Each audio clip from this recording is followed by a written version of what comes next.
बच्चों organic chemistry में जो मॉलिक्यूलर फार्मूला बेस्ड क्वेश्चन आते हैं और जिसमें आप सबसे ज्यादा परेशान होते हैं और उसे सॉल्व नहीं कर पाते, तो आइए आज उसके खेल को हम लोग समझते हैं कि ऑर्गेनिक केमिस्ट्री के मॉलिक्यूलर फार्मूला बेस्ड क्वेश्चनों को हम लोग इजीली कैसे सॉल्व कर सकते हैं। बच्चों कुछ मेन मेन बातें हैं, पहले उसे डिस्कस कर लेते हैं। तो सबसे पहली चीज है बच्चों, नंबर फर्स्ट आपको ध्यान रखना है, एक है डबल बॉन्ड इक्विवेलेंट निकालना, डीबी उसे शॉर्ट फॉर्म में कहते हैं, या डिग्री ऑफ अनसैचुरेशन का आपने नाम सुना होगा। तो आइए सबसे पहले उसके फार्मूले को समझते हैं।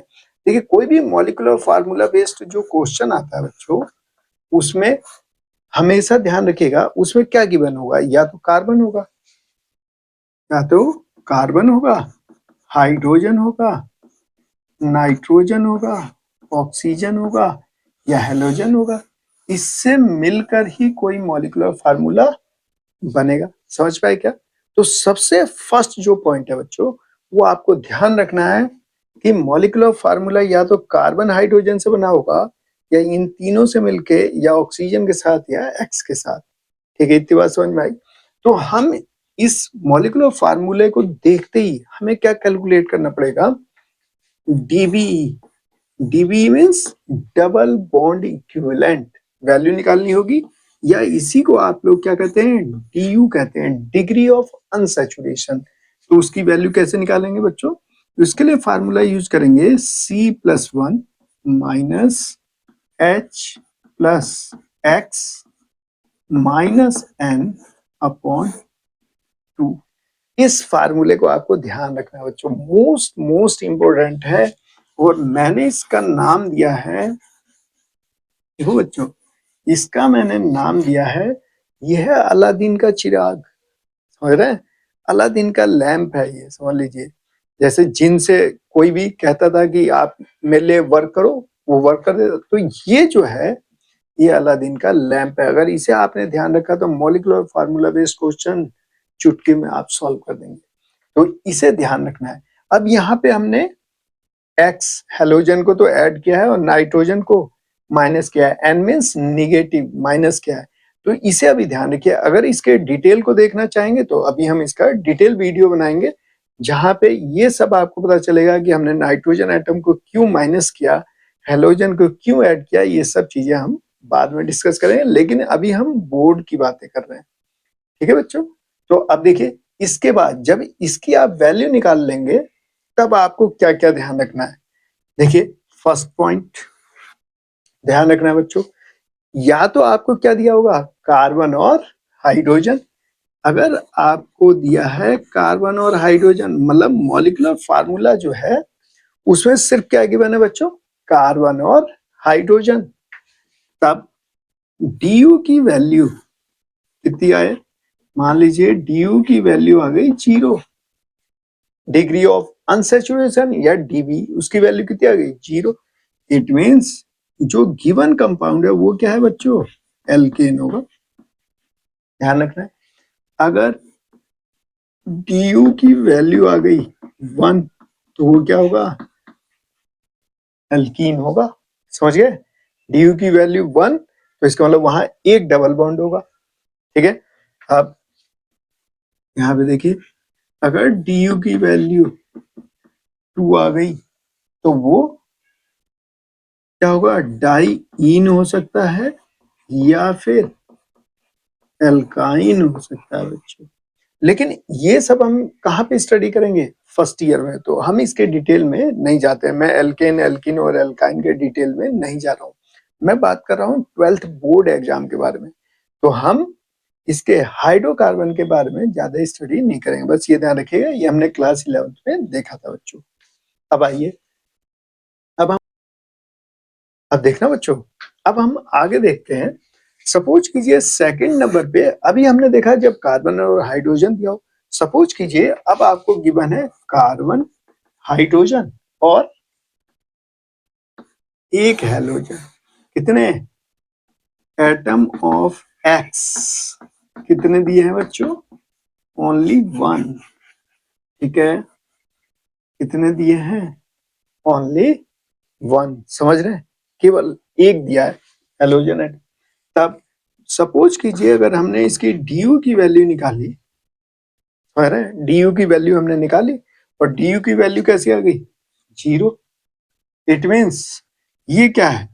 ये यहां पर या तो 1 degree, 2 degree, 3 degree alkyl halide होगा, एल्किल हैलाइड होगा बच्चों। क्या बात समझ में आई? ये कौन से वाले होंगे? 1 degree, 2 degree, 3 degree alkyl halide होंगे। ठीक है।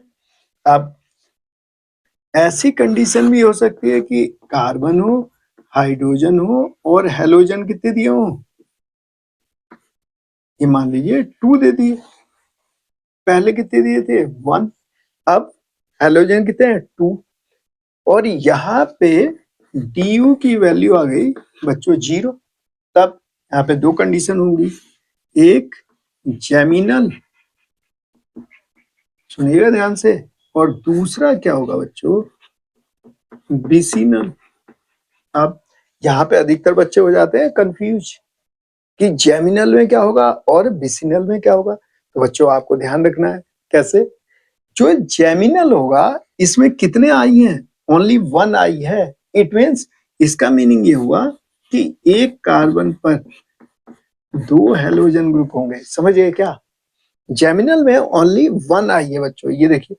तो इट मीन्स एक ही कार्बन पे 2 हेलोजन ऐड होंगे और डी की वैल्यू आएगी 0। और ये देखिए बिसिनल, बिसिनल में देखिए 1 एंड 2 आई है। इट मीन्स एडजेसेंट पोजीशन पे हेलोजन ऐड होगा। समझ में आ गया? और डी की वैल्यू 0 होगी। यहाँ भी डी की वैल्यू कैसी होगी? 0। तो ये जेमिनल या बिसिनल होंगे। तो ये ध्यान रखना बच्चों। और वहां कितने दिए होंगे? हेलोजन 2। और where x equal to x FCl Br या फिर IUC। ये आपको ध्यान रखना। समझ में आ गया? अब चलिए आगे बढ़ते हैं। ये तो हमारे 12th के सिलेबस में है। देखो बच्चों नेक्स्ट, अब कार्बन, हाइड्रोजन और ऑक्सीजन दिया है। अब मॉलिक्यूलर फार्मूले में क्या है? कार्बन है, हाइड्रोजन है और ऑक्सीजन ओनली 1 है। ऑक्सीजन कितने हैं? ओनली 1 है बच्चों। अब क्या होगा? अब जब डी निकालोगे, सपोज करो डी आ गया 0। क्या आ गया? डी 0 आ गया। तो डी 0 आया तो ये हो सकता है 1 डिग्री, 2 डिग्री, 3 डिग्री एल्कोहल। ठीक है।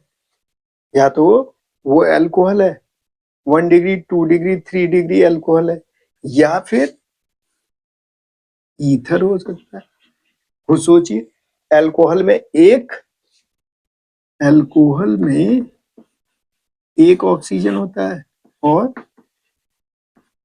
ईथर में भी एक ही अल्कोहल, एक ही ऑक्सीजन एटम होता है। ठीक है ना बच्चों?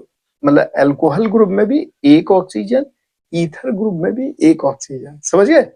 समझ जाइएगा मीनिंग, है ना? यहाँ पे कितना?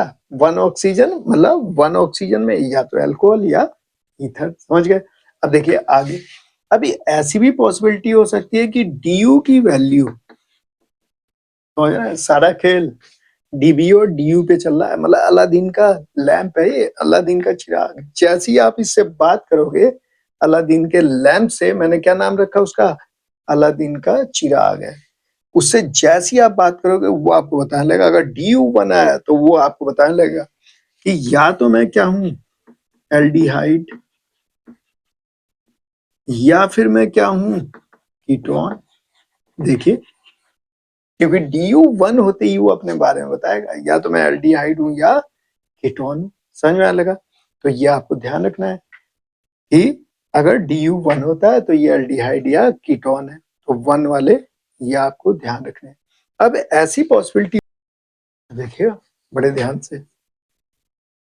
फिफ्थ के बारे में बात करते हैं कि आपको कार्बन दिया है, हाइड्रोजन दिया है और 2 ऑक्सीजन दिए हैं। कितने ऑक्सीजन? 2 ऑक्सीजन। तो अगर 2 ऑक्सीजन दिए हैं बच्चों, तो माइंड में क्या स्ट्राइक होना चाहिए, बताइए क्या स्ट्राइक होना चाहिए? या तो वो कार्बोक्सिलिक एसिड है, COH, कार्बोक्सिलिक एसिड, ठीक है, या फिर वो एस्टर है। और एस्टर हुआ तो हाइड्रोलिसिस वो इजीली क्या होगा, इजीली हाइड्रोलाइज हो जाएगा। क्या हो जाएगा बच्चों, इजीली हाइड्रोलाइज, समझ गए? एस्टर हाइड्रोलाइज होगा लेकिन कार्बोक्सिलिक एसिड ग्रुप हाइड्रोलाइज नहीं होगा, तो वो उसमें गिवन होगा। ठीक है बच्चों, तो अब देखिए मान लीजिए कि डी कितना हो गया, 0, इसका डी आ गया 0 नहीं 1। ठीक है बच्चों, इसमें सपोज करो डी1 आ गया, डी1 आ गया, तो या तो ये क्या है, कार्बोक्सिलिक ग्रुप, देखिए ये क्या है, कार्बोक्सिलिक ग्रुप, ये देखिए, तो ये डी1 हो गया, या फिर ये क्या है, एस्टर, तो ये देखिए अभी डी1 है। तो ध्यान रखिएगा, ऑक्सीजन अगर 2 हो गए, ऑक्सीजन अभी बंद थे, तो क्या था, या तो अल्कोहल या ईथर सिंगल ऑक्सीजन में, और अगर डी1 था तो या तो एल्डिहाइड है या कीटोन है। देखिए सब पता चल रहा है। अब सपोज करो हमने 2 ऑक्सीजन लिया है, तो या तो वो कार्बोक्सिलिक एसिड ग्रुप होगा या फिर क्या होगा, एस्टर होगा। समझ में आ गया? अब चलिए अब आगे बात करते हैं बच्चों, समझ में आ रहा है?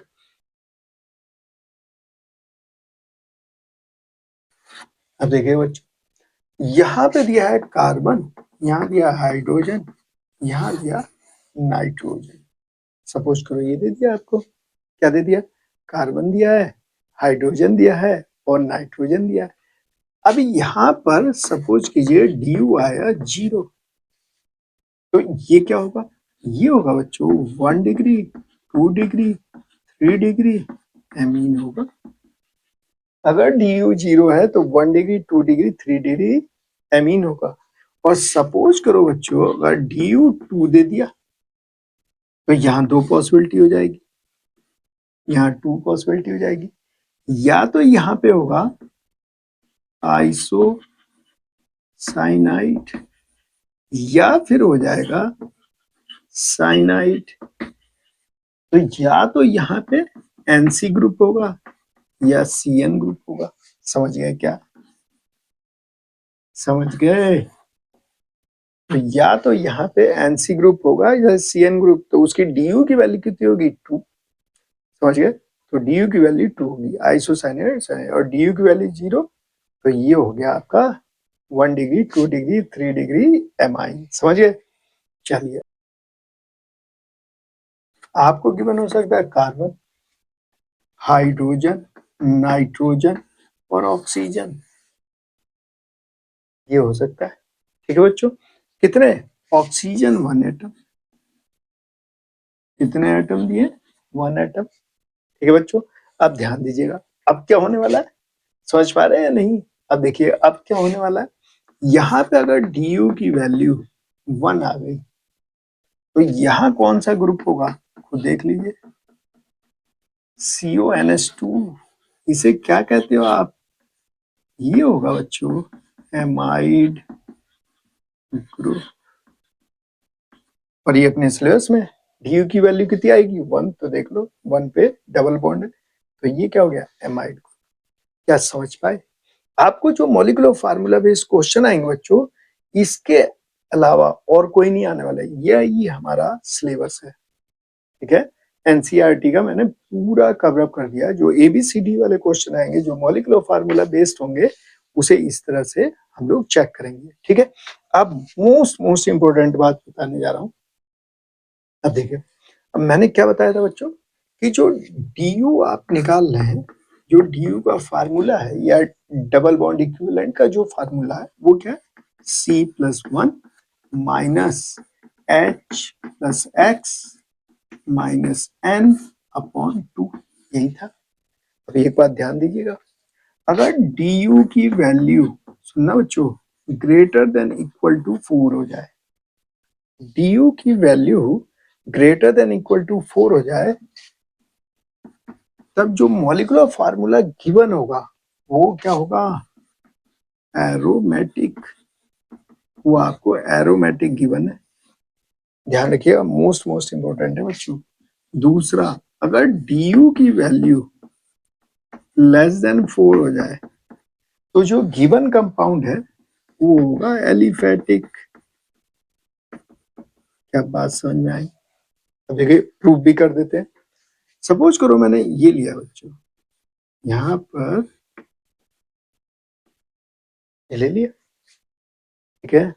अब यहाँ देखिए कितने डबल बॉन्ड वाले हैं, 1 2 3, 3 तो डबल बॉन्ड और एक रिंग है, तो यहाँ पे रिंग कितनी है, 1, डबल बॉन्ड कितने हैं, 3, तो ये कितना आ गया, 4, और ये मैंने कितना बताया, 4। तो ध्यान रखना है, या तो इक्वल टू आ जाए तो इक्वल टू 4 आ रहा है तब भी एरोमेटिक, और उससे ज्यादा है तो 100% एरोमेटिक है। तो हमें डिसाइड करने में बहुत आसानी हो जाती है कि एलिफेटिक और एरोमेटिक में कौन सा एरोमेटिक है। तो वो किस पे डिपेंड करेगा, डी के वैल्यू पे।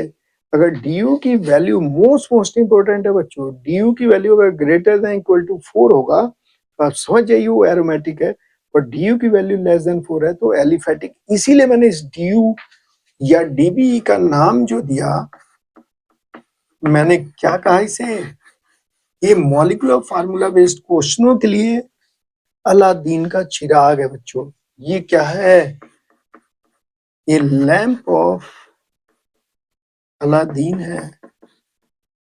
ये ध्यान रखना है, ये मोस्ट इंपोर्टेंट है बच्चों, मोस्ट इंपोर्टेंट है। जिन क्वेश्चनों को आप सॉल्व करने में ज्यादा टाइम लगाएंगे और ये विद इन फ्यू सेकंड में कर देगा, और मोस्टली बच्चे इसे रॉन्ग कर देते हैं। तो ध्यान रखिएगा, ये अलादीन का चिराग है। और जो हमने टेस्टिंग ऑफ फंक्शनल ग्रुप देखे थे, जिसमें मैंने बिब्जियो ट्रिक बताया था, ठीक है ना बच्चों, जिसमें टेस्टिंग ऑफ फंक्शनल ग्रुप, तो अगर आपने उस वीडियो को नहीं देखा तो उससे पहले देख लीजिए आप, और फिर इन क्वेश्चनों को आप समझ पाएंगे। तो आइए हम एक क्वेश्चन करते हैं कि बिब्जियो ट्रिक का जो हमने फंक्शनल ग्रुप की टेस्टिंग में यूज किया, और जिसे मैं अलादीन का चिराग कह रहा हूं, ये क्यों इतना इंपॉर्टेंट है। तो ये क्वेश्चन को सॉल्व करते हैं बच्चों। मैं इस क्वेश्चन को लिख नहीं रहा हूं, लेकिन ये क्वेश्चन आपके एनसीईआरटी बुक में गिवन है। ये एग्जाम्पल नंबर 4 है, जो आपका चैप्टर है एल्डिहाइड, कीटोन और कार्बोक्सिलिक एसिड, उसमें देख सकते हैं। ये एग्जाम्पल नंबर 4 है बच्चों, एग्जाम्पल 4 है। तो मैं देखिए इसके ट्रिक को समझा रहा हूं कि हम इसे इजीली कैसे सॉल्व कर सकते हैं। देखना बच्चों, यहाँ पे जो भी इंफॉर्मेशन दी है मैं यहाँ पे आपके सामने नोट कर देता हूँ, फिर उसे सॉल्व करते हैं। यहाँ गिवन है an organic compound A, molecular formula given है कंपाउंड ए C8H8O, ये गिवन है बच्चों, और ये है मॉलिक्यूलर फार्मूला। समझ आ गया? यहाँ क्या दिया देखिए जरा ध्यान से, C8H8O, ऑक्सीजन 1 है। जैसे ही ऑक्सीजन 1 है तो माइंड में क्या आ जाए, इट मीन्स या तो यहाँ पे अल्कोहल होगा या ईथर होगा, समझ रहे हैं, या एल्डिहाइड या और कीटोन होगा। वो डिपेंड करेगा अब इन्होंने क्या इसमें गिवन है, ठीक है। इस तरह से पता चल गया। अब इसमें कार्बोक्सिलिक एसिड तो दिख नहीं रहा, क्योंकि एक ऑक्सीजन, अगर 2 ऑक्सीजन दे दे तो मैं कहता या तो इसमें एस्टर है या फिर कार्बोक्सिलिक एसिड। तो अब देखिएगा, अब क्या हो रहा है, forms an orange red precipitate with 2,4 DNP reagent. देखिए डीएनपी टेस्ट, यहाँ पे 2,4 DNP रीजेंट लिया गया है, तो ये कैसा कलर दे रहा है, ऑरेंज रेड। तो फंक्शनल ग्रुप में जाके देखिए, मैंने बिब्जियोर का मेथड से डीएनपी टेस्ट के बारे में आपको बता रखा है, ये गिवन है बच्चों। अब next, and gives yellow precipitate on heating with iodine in presence of sodium hydroxide. ये जो है I2 और NaOH के साथ क्या कर रहा है, येलो पीपीटी दे रहा है। ये कैसा दिया, येलो प्रेसिपिटेट। इसलिए testing of function group important था। देखो ये सारी इंफॉर्मेशन अब हमें पता चल रही है बच्चों।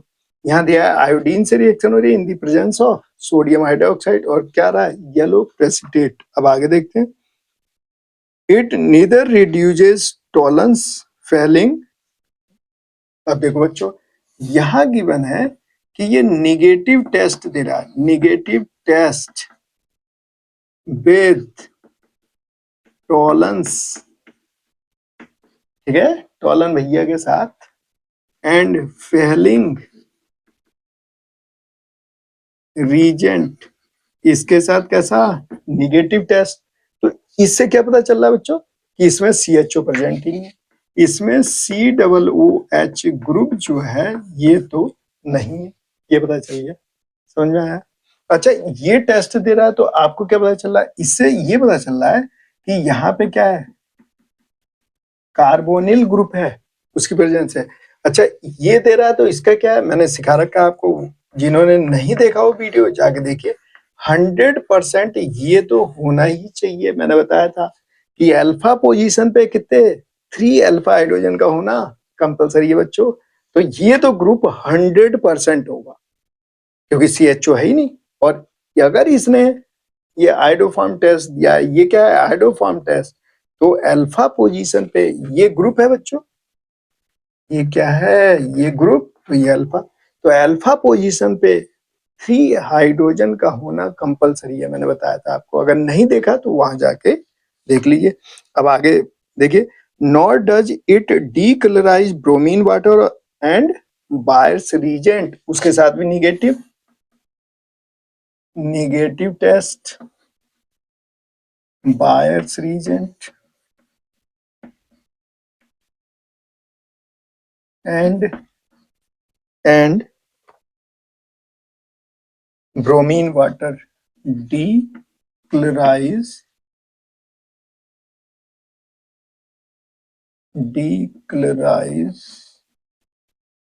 bromine water, इसके साथ भी निगेटिव टेस्ट बच्चों। इसके मतलब यहाँ इस तरह का अनसैचुरेशन नहीं है तो निगेटिव टेस्ट दे रहा है। तो ये डबल बॉन्डेड ट्रिपल बॉन्डेड ये भी नहीं है, तो ये तो है नहीं, ठीक है। फिर देखिए आगे क्या कर रहा है, on drastic oxidation with chromic acid, chromic acid, chromic acid strong oxidising agent है बच्चों ये। It gives a carboxylic acid, इसने क्या दिया, कार्बोक्सिलिक एसिड दिया, कार्बोक्सिलिक एसिड B, यहाँ पे B दिया, और इसका मॉलिक्यूलर फार्मूला गिवन है C7H6O2, ये गिवन है। Identify the compounds A and B, explain the, हमें A और B निकालना है और रिएक्शन भी बताना है। अब देखना बच्चों, ये है सिंपल सा क्वेश्चन है। अब क्या करें, अब मुझे याद आ रही है एक तो बिब्जियोर ट्रिक, समझ रहे हैं, एक कौन सी याद आ रही है, बिब्जियोर ट्रिक, और दूसरा अब मैं किसकी हेल्प लेने वाला हूँ, अलादीन का लैंप लाने वाला, अलादीन का चिराग बुला रहा है। अब देखिएगा, अब मुझे सपोज करो आप ये भी नहीं देते तब भी मुझे आइडिया लग जाता है इसके बारे में, ठीक है ना बच्चों। अब देखो मैं कैसे निकालने वाला, सबसे पहले मैं क्या चेक करूं, पहले DU निकाल लेता, और DU निकालने में चेक कर लेता हूँ कि DU की वैल्यू 4 या 4 से अधिक है तब तो एरोमेटिक है, अगर उससे नीचे तो एलिफेटिक है। तो आइए जरा देखते हैं, यहां से बच्चों जब आप DU निकालोगे तो A का हम DU निकालते हैं, यहां निकालो, देख रहे हैं ध्यान से, DU निकालते हैं बच्चों, तो फार्मूला क्या है, C+1, तो 8+1 माइनस, ऑक्सीजन तो फार्मूले में था ही नहीं, तो 8/2, तो ये क्या गया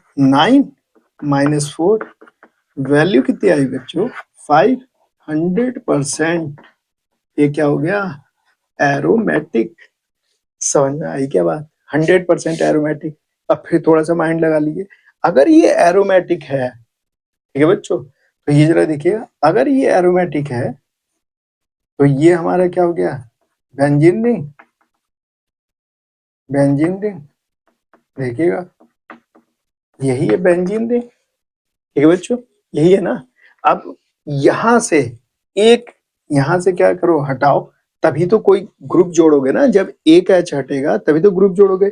इट मीन्स ये यहां से काउंट करोगे क्योंकि यहाँ तो ग्रुप जुड़ेगा, तो ये किसके इक्वल है, C6H5 के। क्या बात समझ में आई? मतलब एक H हटा दिया तभी तो हम नेक्स्ट लाएंगे, C6H6 में से एक H हटाओगे दूसरा ग्रुप लाओगे। तो अब ये क्या बन गया, C6H5। आपने मुझे क्या दे रखा है, C8H8O, और ये हो गया C6H5, माइनस कर लेता हूँ। तो यहाँ बचा O, ये बचा S3, और यहाँ बचा C2। देख लो बच्चों, C2, ठीक है। ये देखिए, ये बचेगा C2H3O। अब इसे अरेंज कर लेता हूँ। देखना, जब इसे अरेंज करेंगे बच्चों, क्योंकि ये आइडोफॉर्म टेस्ट दे रहा है, आइडोफॉर्म टेस्ट, तो देखिएगा क्या इसे इस फॉर्मेट में लिख सकता हूँ क्या, लिख सकता हूँ। तो ये देखना, ये तो सॉल्व हो गया। इसका मतलब ए वाला जो ये है, ए जो है, ए, ये जो ए है, तो ये ए का स्ट्रक्चर तो मुझे मिल गया। ये देखिए, ये बनाया मैंने C6H5, और ये हो गया COCH3। अब चेक कर लो ये सही है गलत। ये देखना, 1 2 3 4 और एक रिंग, तो 5 DU, तो वैल्यू कितने, 5। ये देखो, ये तो पता चल गया। ये आगे बच्चों, अब किसी बच्चे के माइंड में आएगा, सर आपने इसे इस फॉर्मेट में भी तो लिख सकते थे। देखो कैसे, कि इसे हमने क्या लिखा, CH2 यहाँ से, और ये लिखा COH, तो आपने ये क्यों नहीं लिखा, लिख सकता था ना यहाँ पे। अब इसे जोड़ देता हूँ CH2 CHO, लेकिन ये मैंने नहीं लिखा। क्यों लिखा बताओ? क्योंकि ये खुद ही कह रहा है ये निगेटिव टेस्ट दे रहा है, निगेटिव टेस्ट दे रहा है, तो CHO तो मैं बना ही नहीं सकता हूँ। मैंने कहा था एक ऑक्सीजन अगर आया और DU की वैल्यू पर ही ये डिपेंड कर रहे हैं सब। तो देख लो, इसने खुद कह दिया ना कि ये निगेटिव टेस्ट दे रहा है, तो इसलिए CHO तो मैं ला ही नहीं सकता बच्चों। इसका मतलब ये तो है ही नहीं, इसलिए इसे मैंने यूज नहीं किया। तो बात समझ में आई? इसका मॉलिक्यूलर फार्मूला ए वाला कंपाउंड जो है, ये है एसीटोफिनोन या मिथाइल फिनाइल कीटोन। समझ गए? ये आ गया। तो ये समझ में आई क्या बात? अब मुझे ये निकालना है, क्योंकि ए और बी का स्ट्रक्चर, तो आ जाओ इसे भी निकालते हैं। अब देखना बच्चों ध्यान से, यहाँ पे ऑक्सीजन कितने हैं, ऑक्सीजन 2 है, तो 2 है, तो या तो ये क्या है, कार्बोक्सिलिक ग्रुप, या फिर ये क्या है, एस्टर। तो एस्टर तो हो नहीं सकता। अब आप सोच रहे होंगे कि मैंने ये क्यों कह दिया कि एस्टर नहीं हो सकता, क्या इसमें कहीं इंफॉर्मेशन दी है कि ये हाइड्रोलाइज हो सकता है? तो ये हाइड्रोलाइज हो नहीं सकता, उसे तो खुद ही कह दिया कि कार्बोक्सिलिक है। तो पता चल गया मुझे कार्बोक्सिलिक ग्रुप। अब स्ट्रक्चर कैसे बनाए, देखो बहुत ही आसान है। इसका पहले DU निकाल लें बच्चों। DU निकालेंगे तो 7 + 1 -6/2, क्योंकि ऑक्सीजन तो आता ही नहीं, तो ये 8 -3, तो ये आ गया 5। तो ये तो फर्दर क्या हो गया, एरोमेटिक। ये फर्दर क्या हो गया बच्चों, एरोमेटिक। देखिए कितने इजी क्वेश्चन है ये। अब ये एरोमेटिक हो गया, तो फिर क्या करूं, इसमें से फिर C6H5 माइनस कर लो। यहाँ से माइनस करोगे तो एक HO2 और एक C, तो ये देखना COOH बन गया। तो ये बन गया बच्चों बेंजोइक एसिड बन गया। देख लीजिए 1 2 3 4 और रिंग 5, तो 5 में एरोमेटिक बेंजोइक एसिड बन गया। तो यही बताना था। अब आप इसकी रिएक्शन भी दे सकते हैं, कैसे? देखिए मैं थोड़ा सा स्पेस बना लेता हूँ बच्चों। देख रहे हैं बच्चों, आइए इसकी रिएक्शन को देखते हैं। ये मुझे पता चल गया कि ये हमारा क्या है, एसीटोफिनॉन, एसीटोफिनॉन है बच्चों। ठीक है, अब यहाँ पे हमें रिएक्शन करानी है 2,4-डाइनाइट्रोहाइड्राजीन के साथ। तो ये क्या बना देगा, हाइड्राजोन। ये आ गया NO2, और ये आया NO2, और यहाँ से H2O निकल जाएगा। तो ये क्या है, DNP टेस्ट बच्चों। ये आ गया H2O प्लस, अब इसे जोड़ दीजिए, ये बन जाता है, देखना बच्चों, CH3 double bond NH NO2 और ये भी आ गया NO2। और ये जो हाइड्रोजन आया, जो प्रोडक्ट आया, ये कैसा कलर देगा? Orange red. अब इसकी नॉलेज नहीं होगी तो कैसे सॉल्व करोगे? इसलिए हम लोग टेस्टिंग ऑफ फंक्शन ग्रुप पढ़ा हमने, समझ में आ रही है बात? इसलिए बहुत जरूरी है बच्चों। तो ये हाइड्रोजन प्रोडक्ट बन गया, तो ये वाला आ गया, देखिए DNP टेस्ट यही। अब ये आया दूसरा, ये देखिए ये पहला। अब दूसरी रिएक्शन देख लेते, ये देखना बच्चों, COCH3। तो मैंने कैसे कह दिया ये ग्रुप होना जरूरी है? क्योंकि मैंने ये समझाया था कि अल्फा पोजीशन पे 3 अल्फा हाइड्रोजन का होना कंपलसरी है। तो इधर देखिए ये है अल्फा पे 3 हाइड्रोजन, तो यहाँ I2 3I2 4NOH से रिएक्शन होती है, तो ये कहलाता है आइडोफॉर्म टेस्ट। ठीक है, आइडोफॉर्म अगर फॉर्मेशन हुई तो येलो प्रेसिपिटेट आ जाएंगे ये। तो इसकी रिएक्शन होके क्या बनेगा बच्चों? ये बन जाता है COONA plus 3NaI plus 3H2O plus CHI3 iodoform. और यही कैसा देता है? Yellow precipitate. ये कैसा देता है बच्चों? Yellow precipitate. समझ में आया? अब क्रोमिक एसिड जो है वो स्ट्रॉन्ग ऑक्सीडाइजिंग एजेंट है, वो इससे रिएक्ट कर लेगा, PHCOCH3।